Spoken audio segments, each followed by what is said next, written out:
গোলাপ, জারবেরা, রজনীগন্ধা, গাঁদা, লিলিয়াম, চন্দ্রমল্লিকা সহ নানা জাতের ফুল। পুরো গদখালি পানিসারা অঞ্চল সেজেছে ফুলের সাজে। মাঠে মাঠে শোভা পাচ্ছে হৃদয় আকৃষ্ট করা এসব ফুলে। ফুলের রাজধানী যশোরের ঝিকরগাছা উপজেলার গদখালি, পানিসারা ও এর আশপাশের এলাকায় বাণিজ্যিকভাবে চাষ হয় ফুল। চলতি মৌসুমে অতিবৃষ্টির কারণে ফুলের উৎপাদন কিছুটা ক্ষতিগ্রস্ত হলেও আসন্ন বসন্ত, বিশ্ব ভালোবাসা ও আন্তর্জাতিক মাতৃভাষা দিবসের বাজার সামনে রেখে ব্যাপক প্রস্তুতি নিয়েছেন ফুল চাষিরা। উৎসব পর্যন্ত ফুল ধরে রাখতে পোকার আক্রমণ ও পচন রোধে নিচ্ছেন পরিচর্যা। ভালো দাম পাওয়ার আশা চাষিদের।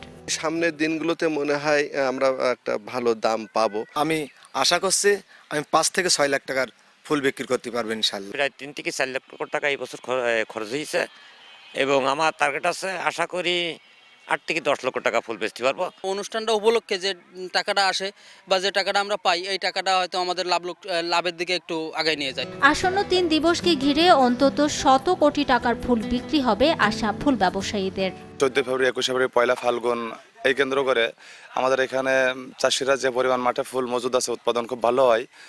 ইনশাল্লাহ এখান থেকে ১০০ কোটি টাকার উপরে আমরা ফুল বিক্রি করব এমনটা আশা করতেছি। কৃষি বিভাগের তথ্য মতে যশোরে প্রায় ৬০০ হেক্টর জমিতে ফুলের চাষ হয় এবং ব্যবসার সঙ্গে প্রত্যক্ষ ও পরোক্ষভাবে লক্ষাধিক মানুষ জড়িত। সময় সংবাদ, যশোর।